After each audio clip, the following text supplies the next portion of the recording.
Hey everybody, it's Party Elite with another episode of Total Breakdown. Today's battle shows DEEZNUTS leading the Empire against KoreanJesus Greenskins.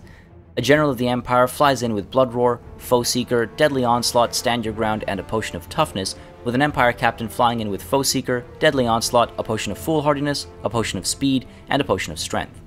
The army consists of 3 units of Swordsmen and 2 units of Greatswords, potentially expecting a Savage Orc build, but prepared for Black Orcs. 2 units of Crossbowmen and 2 units of Handgunners provide range support, both piercing and non-armor piercing, while the 2 Empire Knights provide some anti-infantry support in the form of cavalry. A massive artillery contingent comes to the field. That's the 2 units of mortars, a unit of great cannons, Hellblaster volley guns, and 2 Hellstorm rocket batteries. No anti-large outside of the artillery is definitely a risk against the Greenskins. The Greenskins are led by an Orc Warboss with Stand Your Ground and Wah, while the Night Goblin Shaman comes in with Sneaky Stealin', Sneaky Stabbin', Itchy Nuisance, Night Shroud, and Madcap Mushrooms. 2 units of Night Goblins join some Orc Boys, a unit of Orc Biggins, 2 units of Black Orcs, and the Crimson Killers to form a fairly large infantry contingent with poison, anti-large, and armor-piercing capabilities. 2 units of Night Goblin Archers and Rusty Errors bring Poison and Armor Sundering to the field for range support, while the Savage Orc Boar Boys join 2 units of Squigs to form a strong anti-infantry cavalry contingent. 2 Giants will cause a lot of damage to enemy infantry as well, while the relatively large artillery contingent will also cause a decent amount of work from range with the Hammer of Gork and 2 units of Doomdiver Catapults. Alright, as always, we're going to start with a conversation about deployment, and it's relatively simple from both sides of the field. Let's start with the Empire. The front line consists of the Great Swords on the left flank, with the Swordsmen making up the rest of it, so a little bit stronger on the left flank, especially with the support of the General of the Empire right there. Right behind them, we do have the 2 units of Handgunners on the left here, alongside the Crossbowmen, so majority of the range support is on the left side of the field here, maybe hoping to gun down anything that's coming in and shut it down with the Empire Knights as well, pin it in place, and then open fire with the Handgunners and the Crossbows to shut down any flanking maneuvers, any sort of large units that might be coming in. Alternatively, obviously pushing the Empire Knights in for rear and side charges. Then we do have, we've already got artillery fire starting. On the right side, we have the Empire Captain there, able to support the front, the weaker front here, alongside these Great Swords, who again, these guys will try and look to shut down any entry from this angle over here, or obviously support the front line on this right flank where it is a bit weaker. In the center here, you can see already opening shots off, we do have the Hellblaster volley gun, the Great Cannons, we have 2 units of mortars, and all the way at the back, the Hellstorm rocket battery getting shots off to begin with, and again, as I mentioned, the Crossbowmen all the way back here on either side, again, able to provide that range support to both sides of the field. Empire Knights on this side as well, again, let's pause it while all these shots are going off. Empire Knights over here as well, able to shut down anything coming in from this side for the Crossbowmen to open shots off, or again, able to come in from the sides and the rears, however the opportunities might present themselves. Now, let's take a look at the Greenskins while all this artillery fire is taking place, and you'll see a lot of damage already being done between the 2 armies. So with the Greenskins, we have the Giant on either flank, so these guys are definitely planning on coming in from the sides, pushing into the rears, or whatever might be necessary to provide that extra damage to morale alongside the tremendous amount of physical damage they can do. We do have the Orc Biggins on the left flank of the main line, while the Orc Boys cover the right flank, and the center consists only of the Night Goblins. So a lot of poison coming in there. They'll be able to eat a lot of shots with their silver shields, but it's relatively weak otherwise. Right behind them, we have the Night Goblin Archers as well as the Rusty Errors, able to again provide that range support, though it's a little risky putting them right behind the Night Goblins, because if the Night Goblins break, that's the end of the ranged support. Then behind them, we do have the Crimson Killers and both units of Black Orcs, and they really should have been up here instead, I personally think, because then they can dive into the front line and provide support right away as soon as engagements do begin. Alternatively, though, they can be sent around the sides as well to work with these Giants to take care of anything in the rear lines coming from the sides and rears, as I mentioned earlier, obviously for morale damage. All the way at the back, obviously, we have the Doomdiver Catapults as well as the Hammer of Gork getting shots off right away, while off to the left flank here, we do have the Savage Orc Boar Boys as well as both units of Squig Herd. So, again, these guys are probably planning on pushing in and coming in from the sides, from the rears, whatever might be necessary, but seeing the situation, they might try and go shut down some of that artillery fire. On the topic of which, we have a lot of artillery fire going down, Doomdiver Catapults and rocks from one side, and all manner of bullets and rockets from the other. And you'll see the Empire is actually targeting the Doomdiver Catapults back here, while the Doomdiver Catapults are targeting the Hellblaster volley gun and a few other things across the lines, but I want to comment on this first. Now, targeting the Doomdiver Catapult or targeting any artillery with your rocket batteries is not a good idea. The rocket batteries are extremely inaccurate. There are very few individuals in a artillery unit, and so you're more likely to miss, as you can see happening here. Meanwhile, the Doomdiver catapults are extremely accurate, and you can see they're getting a lot of work done into the Hellblaster volley gun, and anything that misses will try and come back here and maybe hurt the mortar, or if it really misses, it'll come back here and hurt the rocket battery. So poor choice by the Empire to fire on the Doomdiver catapult there, doing morale damage, so that's not bad, but really, the General of the Empire could have been sent up to do that instead. The General of the Empire and the Empire Captain really could have been pushed forward to try and shut down the artillery support, and would have maybe done a quick enough job to return to the front before, or soon after, lines met, I should say. A much better target for the rocket batteries and the mortars and all would actually be this central situation here, because the Greenskins are clumped up quite tightly, so any shots that miss, when it's inaccurate, that can actually work to your favor. An inaccurate shot somewhere in the middle here is likely to hit something still. So, you know, you want to target in the middle. Obviously, the Night Goblin Archers and the Rusty Arrows are not visible, but, you know, target the Black Orcs back here, and anything that misses is still likely to cause a bit of damage. So, again, just poor targeting there. The Doomdiver catapults back there are giving up. They are wavering, and they'll maybe start routing, but their health hasn't taken any damage. So, even soon afterwards, they will still be able to return to their equipment and start opening fire again. So, just a little bit of poor targeting there. Meanwhile, over here, you'll see the Doomdiver catapults. They are changing their targets after doing a decent amount of damage to the Hellblaster volley gun. They're going to start switching around their targets and aiming at the front lines here. And some of the great swords are going to take, or some of the swordsmen rather, are going to take a decent amount of damage as the goblins come flying in. You'll see a little bit of damage being done there in the middle. Meanwhile, the handgunners back here opening shots off at the giants. So good target selection there. While this unit of handgunners are opening fire at the orc boys. They do have bronze shields, so not going to protect them as much as silver shields, but maybe not the best target. It would have been maybe better to just focus down on the giant to maybe shut it down before it even came close to the front lines, but instead doing a decent amount of damage to the orc boys, weakening that left flank as seen from the Empire's perspective. Meanwhile, the Doomdiver catapult shots do continue to come through and do a decent amount of work across the front line, targeting the swordsmen, maybe hoping that they'd break before lines meet. It would have maybe been better. Rather, it would have been better to target the great swords because they are a higher threat unit, especially to some of the higher tier units that the Greenskins have. Meanwhile, you'll see the rocket batteries have finally changed their targets, and they're now focusing on this massive clump of Greenskin infantry that is pushing forward and doing better damage now. Obviously, it's hard to compare to what's been done over the course of maybe 10 volleys back there, but if they'd been firing at this clump all the way down the field, a large portion of the Greenskin army might already be running off. Now, as I mentioned, the handgunners continue to open fire at the orc boys over here and the giants over here, so good call there as well, making sure those guys get shut down. Meanwhile, at the right flank, you'll see with this inbound threat, the great swords do turn around to try and close this little entry point off to make sure these guys aren't able to penetrate through and take care of the artillery or the crossbowmen, or even come in from the rears after the front lines do meet. And still, just take a look at the devastation here. I love seeing the rocket batteries make contact and explode. It's just a beautiful sight. Love the fire effects in this game. Now, with that said, though, as these shots do continue, you'll see the Doomdiver catapults also doing a lot of work, getting a decent amount of damage through, and now the handgunners do focus in on the giant. So, again, a lot of damage being eaten there, and unfortunately, as the rocket batteries continue to fire in, and the arcs get lower and lower to get shots in, a lot of those shots are going to be friendly fire. So you'll see the swordsmen over here mostly taken care of before lines meet by the rocket batteries, and so the Night Goblins, a relatively weak unit, are going to have an absolute field day shutting down the swordsmen because they don't really have to do all that much work. Meanwhile, over here as well, the Night Goblins push in against the swordsmen, and these swordsmen had taken a decent amount of damage from the Doomdiver catapults, while same thing here, another Doomdiver catapult there, or another Doomdiver, I should say, coming flying in to cause just a little bit more damage. Unfortunately, he just falls short. Poor guy. Completely useless life. Meanwhile, on this flank, the giant has finally engaged the great swords they have. They are going to start taking a decent amount of damage, while the General of the Empire does come in to respond right away. Instant response there, good work, making sure the giant doesn't get too much work done, and also trying to scare off some of these orc boys. The handgunners did a decent amount of work, bringing the giant down to about half health, as well as the orc boys, so that flank has certainly been weakened. But unfortunately, in the middle, a lot of just mismanagement with the artillery here, and the center of the Empire has already broken. The swordsmen are falling back, so the Night Goblins actually have easy access to the rear lines of the Empire at this point.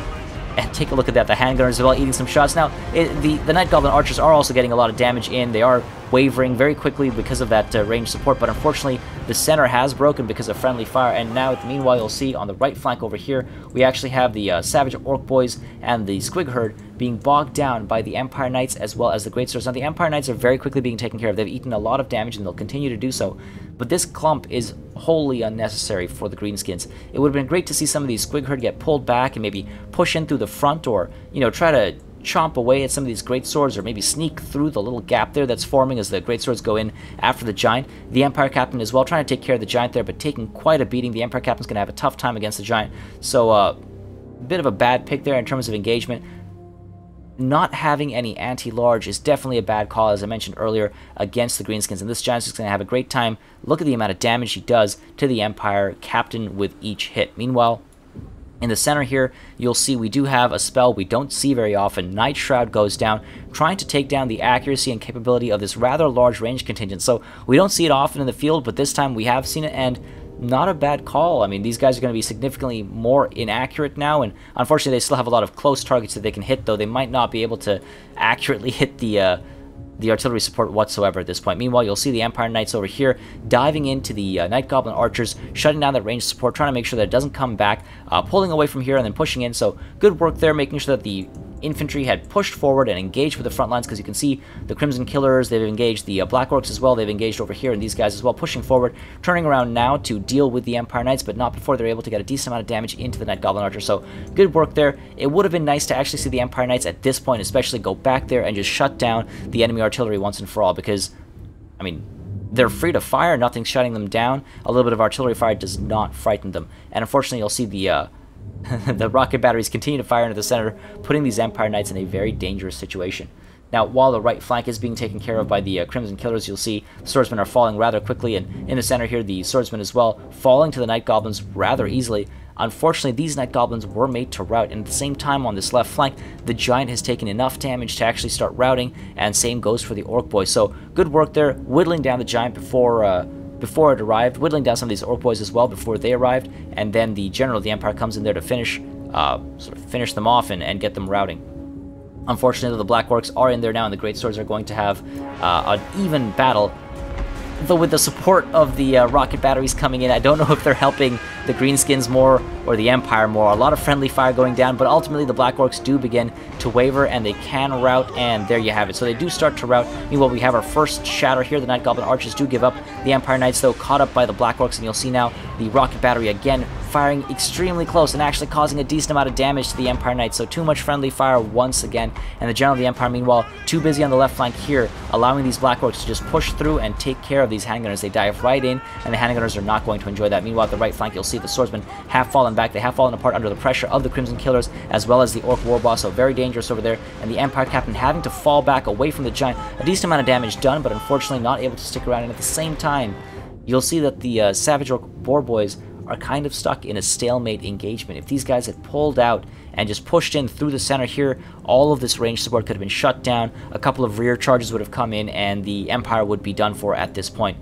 Meanwhile, though, in some ways, it's good to keep the Empire artillery active, because again, just all that friendly fire. The Rusty Arrows do get hit by the Empire Knights, and then the Empire Knights proceed to get hit by the rocket battery, but so too do the Rusty Arrows, so, I mean, at least some damage is being done to the enemy. Meanwhile, you'll see the Orc Warboss does push in to some of that artillery support alongside the Crimson Killers, but the Crimson Killers are now going to get charged by the Empire Captain. He pops the Potion of Speed, helping his charge hit just a little bit harder, popping Vigor up a little bit as well, and trying to take care of the Crimson Killers, and doing a good job of it too. These guys are not going to have a good time against the Empire Captain.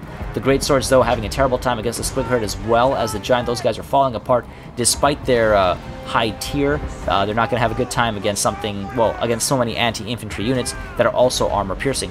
Meanwhile, you'll see here the Empire Knights have given up under all of that rocket battery fire, but over here, these Greenskin units are willing to fight once again. The General of the Empire needs to be sent in to take care of those guys. Pop Stand Your Ground to help these handgunners out, and now going in to try and take care of the Giant, while the Giant dives into these handgunners who just don't get any shots off, neither do the crossbowmen, so they're not able to take care of the Giant, who has very little health, but unfortunately able to get some damage through. The General does come through to try and finish the Giant off, does so immediately, but still getting a little bit of damage into those handgunners. And now we do have the Night Goblins as well as the Orc Boys diving in. Black Orcs lagging behind a little bit, but the General does need to take care of this ASAP, and the handgunners do need to pull back. Empire Captain, meanwhile, though he did take care of the Crimson Killers, took a bit of a risk, dove in against the Orc Warboss, and is now completely taken care of, while the Squig Herd and the Giant here now able to push through from the right, because those Great Swords, again, they didn't stand a chance. They've taken a lot of damage. Giant finishing them off once and for all, and the Squig Herd now shutting down the range support completely, and the Empire really on the back foot now. The Orc Warboss as well pushing through, trying to take care of these crossbowmen, maybe chasing after some of these great cannon crew members, but the General of the Empire does respond, abandoning these handgunners, having them rout to dive in and damage the Orc War Boss. And that's not a bad call. The Orc War Boss is, well, it's Greenskin leadership, and if you can take care of Greenskin leadership, the morale drop can really change the tone of the battle right now. The Squig Herd already very close to routing, most of them. The Orc Biggins as well, close to routing. A lot of these guys might start shattering. The Hammer of Gork would almost definitely start routing if leadership went down right now, so good idea there. Unfortunately, the handgunners had to be abandoned. They took a lot of damage there. Meanwhile, all the way back here, you'll see the Empire Knights just not doing anything. They return from their rout, and they're just standing there. So a little bit of mismanagement there. These guys really should have been sent in, if not earlier, right now, into the artillery support, because it's been doing a lot. Now, I've mainly been focusing on the rocket batteries causing friendly fire, but these guys have caused a decent amount of damage as well. 60 kills, 69 kills, and 49 kills, so they have done their fair share of work on the Empire lines. Meanwhile, you'll see the Orc War Boss is taking quite a beating from the General of the Empire, who did pop Deadly Onslaught, so that extra charge bonus definitely helped at the beginning, and the armor-piercing damage is going to do a tremendous amount of work against the Orc War Boss naturally. The Giant, meanwhile, on the right flank now, pushing through these great swords, basically taking care of once and for all, trying to scare off the crossbowmen, and you'll notice the Squig Herd just being a little bit poorly managed, unfortunately. These guys don't have the highest melee defense, so they do need to cycle charge, otherwise even the weakest of units can cause enough damage to cause some concern. Meanwhile, over here, the leadership battle is continuing on as Wah, stand your ground, go down to try and keep the Orc War Boss alive, while Potion of Toughness and Itchy Nuisance are on the General of the Empire. Now, Itchy Nuisance, good call, obviously, from the Greenskins. Potion of Toughness, though, maybe a little premature on that. The General of the Empire hadn't taken enough damage to make the potion worthwhile. He's likely to reach his health cap before regeneration is actually completed, so not the best timing to actually use the potion. I'd say it could wait a little bit longer. Meanwhile, over here you'll see the Great Swords chasing away these Night Goblins way too far away. They're completely useless now. They can't be pulled back. They're too far to contribute anything anymore, so again, poor management over there. Meanwhile, you'll see the Rocket Battery opens fire. Danger close here as the General of the Empire dives in on the Orc War Boss once more, trying to shut down that leadership, but an extremely dangerous move there. Much better to target these Black Orcs or maybe shut down these Orc Biggins once and for all. The General, though, is taking good care of the Orc War Boss, and meanwhile, back here, you'll see we do have some routes going on. The Squig Herd as well, losing their morale actually against the crossmen. So again, very important to get some cycle charges in with a unit like the Squig Herd. And you'll see here the General, though, doing a lot of work to the Orc War Boss, while the Rocket Battery is eating some shots from the Doomdiver catapults. And the Rocket Battery is preparing to get another volley off, doing a decent amount of work here to the Black Orcs. Good targeting there, while the General once again just tossing the Orc War Boss around, trying to shut him down once and for all. And it looks like the crew members of the Great Cannon want a piece of the action as well. They want to shut down the Orc War Boss as well. He's very low on health. He is routing, but the General of the Empire is like, nah, I got this. Does a decent amount of work, and ultimately will be able to finish off the General, or the Orc War Boss. Meanwhile, the Black Orcs trying to shut this all down. They do want to shut down the General of the Empire before he's able to take care of the Orc War Boss completely. There you have it. Poor guy's dead. The Great Cannon crew members, though, realizing that the Black Orcs are right behind them, decide to run away. The General of the Empire does manage to save each and every one of them, though, so that was quite impressive. And now the Black Orcs just need to be taken care of. General of the Empire is going to do that very easily. Back here, meanwhile, you'll see the Greenskins are starting to fall apart as the leadership has fallen. The Empire Knights finally have been noticed, and they're now being pulled back into the central engagement, while really back there, the Great Swords are doing nothing. Largely wasted, but irrelevant at this point, as a Pyrrhic victory does go to the Empire. Now, the Empire won the day, but at a great cost. The artillery could have been used much more effectively to cause a tremendous amount of damage to the Greenskins before lines even met, but instead they spent time firing inaccurately at enemy artillery, while cavalry and airborne units were available to do just that. The Greenskins also let their units get bogged down on the right flank. The Savage Orc Boar Boys should have been sent around to shut down the artillery sooner, but they were never pulled back to disengage from the relatively stalemate situation they were stuck in. Then again, part of me wonders, did the Empire artillery spend more time killing the enemy or the Empire's own men? As always, make sure you subscribe to this channel for more Total War content and keep sending in those battle replays. I think it's one of the best ways to learn, and it's always nice to highlight great battles from the community. Thank you very much for watching, and I'll see you on the battlefield.